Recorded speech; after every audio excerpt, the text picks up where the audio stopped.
Frank Turek wants to tell us that morals and moral institutions defeat atheism, that atheism can't be right because his feelings tell him so. Is Frank Turek a complete irrational idiot? Let's go find out.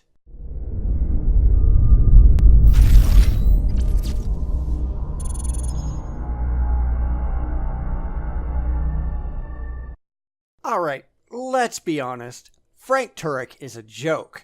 I really don't know how else to put that. We've looked at his Q&A sessions time and time again, and they never make sense. Not ever. Because his position is based on feelings, not facts. He is so far away from evidence that they don't even share the same gravitational constant. But here's a question about morality and why Frank thinks that it somehow defeats atheism. Frank would have to have the slightest clue what he's talking about first. So, let's go watch the slaughter. So you paid attention to a lot of like what we do know. Like one side is saying we do know God's real, and one side saying that we know that he's not real.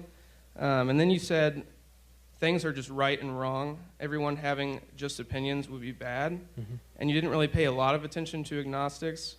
But then you said we don't know what religion God belongs to. You almost answered this question in the story about Jessica. What is so bad about everything just being opinions and us not knowing? And what do you think the earth would be like if it were that way? That's a lot of different questions, so I'm going to have to work my way through it. Of course, I don't really care what Frank says or what Frank believes.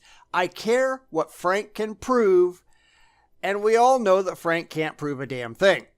Ultimately, this is just the moral argument, which is fallacious. Frank desperately wants there to be a single standard of morality, which simply is not demonstrable in the real world.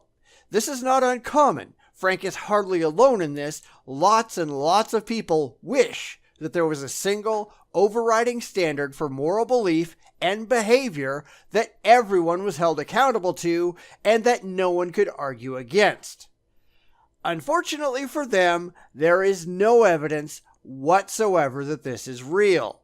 All the emotionally comforting wishful thinking in the world doesn't magically become objectively verifiable fact just because you want it to.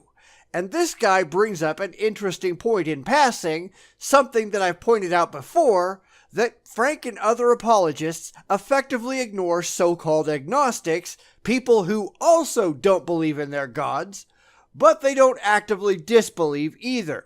Those people are still atheists, but Frank has no effective counter for them, so he pretends they're not real, or at least that they're not on the opposing side, at least not vehemently, therefore they aren't worth addressing.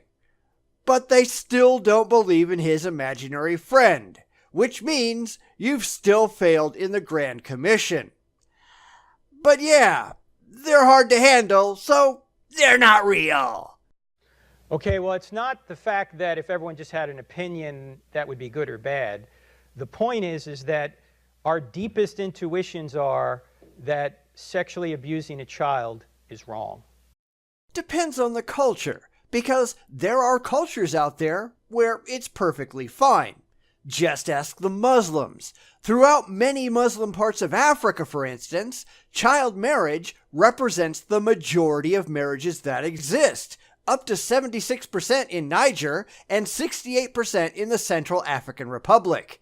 India has the highest number of child marriages with more than 15.5 million of them. In the West, that might be true, but Frank doesn't want to acknowledge that everyone doesn't share his Western values. The religious are just kinda delusional that way. Or torturing babies for fun is wrong. Again, not so worldwide and throughout history. Torturing and murdering children is a time-honored tradition in a lot of places around the world. Female infanticide in China has been going on for hundreds and hundreds of years. I mean, hell, in the Bible, God commands the Israelites to murder innocent children time and time again. Deuteronomy 21:18-21 tells parents that if they have a disobedient child, take it to the edge of town and stone it to death. Heck, God murdered children by the millions in that big flood he supposedly caused. He certainly didn't spare any babies, so clearly this isn't true at all.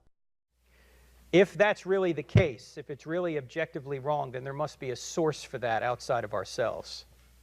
But I've already shown that it isn't objectively wrong. Heck, your own God did it. And because Frank and his loser brigade start with the preconceived notion that they're right, even though they're demonstrably wrong, they then move on to rationalize why they're right within the context of their emotionally held religious beliefs. This is always, because I'm right, there must be some reason that I'm right, and that reason is my God.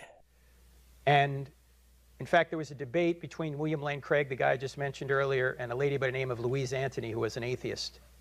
A debate that took place in 2008, and there are videos of it online. Go watch it.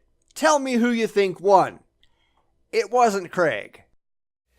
And she said, admitting a problem with her position, she said something like, any argument for atheism is built on weaker premises than the intuitions I have about right and wrong.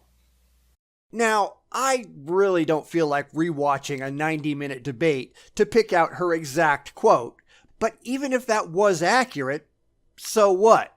Because people's feelings are often overpowering to their rational senses. That's a problem. It doesn't make their feelings factually representative of reality. Just because someone wants to believe in objective morality, that doesn't mean objective morality exists. It doesn't mean those wishes and dreams are real. But neither Frank nor Craig care about reality if reality isn't catering to their emotional whims. Unfortunately, religion only cares about people's emotional comfort, and where reality contradicts that, reality can go pound sand. Now, I'm paraphrasing. It's actually in the book, the quote. But basically what she's saying is, this intuition that torturing babies for fun is so strong that I would need a whole lot of evidence to overturn that. It is strong in your particular culture. It is just as strong in other cultures where marrying children is perfectly fine. So, who is right? You think you are, they think they are. So we have to go beyond who thinks what and address this objectively. And frankly, I don't know if that's even possible, because it's just opinion. Now, I'm not arguing that having sex with a child is a good thing. I happen to share his culture, and I feel just as strongly, due to social programming, that it's wrong. But I also have the ability to look around and see all of the other cultures that think just as strongly that it's fine, perhaps even beneficial. I don't know if there's a solution here. Frank thinks some magical man in the sky settles all questions. I think Frank is an idiot. And in order to overturn it, atheism would have to be true. And I don't see evidence to show that atheism, this world exists without some kind of moral standard. That moral standard is very strong in my mind. But not in evidence. And this is really where I think we have a problem, because the religious are incapable of stepping back and examining why they think the way that they do. They just believe it blindly and pretend that it all comes from on high when there's no rational reason to think that.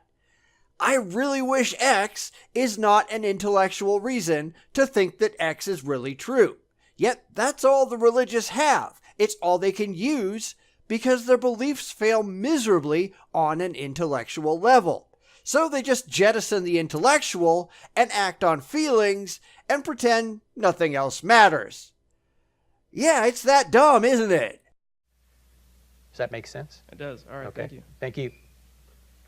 No, it doesn't make sense. It's ad hoc rationalizations and wishful thinking wrapped up in an emotionally comforting bow. Frank sees the world in black and white. His side is white, perfectly pure because he thinks he's on the side of the angels, and anyone who disagrees is black, horribly evil because they are serving the enemy Satan. And you wonder why these people are morons. Because the aforementioned Muslims who do marry children, they think the same thing about Frank. They're right because they follow the right path, the path that makes them feel good, while Frank is evil because he deviates from their divine truth, at least according to them. All of the religions just spend their time pretending they've got it all right, and everyone else has got it all wrong, when none of them have any evidence whatsoever for their positions. So, at least looking at it rationally, they're all wrong. None of them have any good reason outside of emotion to believe what they do. And atheists, at least the rational, critical, skeptical atheists like myself, are more likely right, at least in our skepticism to reject unsupported claims based on nothing but feelings, because we care what's real, not about what feels good. But the religious can't see that. They can't comprehend setting their feelings aside and acting on rationality, because it seems to me is all they care about. And that's why Frank will remain an eternal idiot, and why we will continue to laugh at his videos, because he's behaving like a child, an immature, irrational, nonsensical child. And apparently he likes that. Go figure.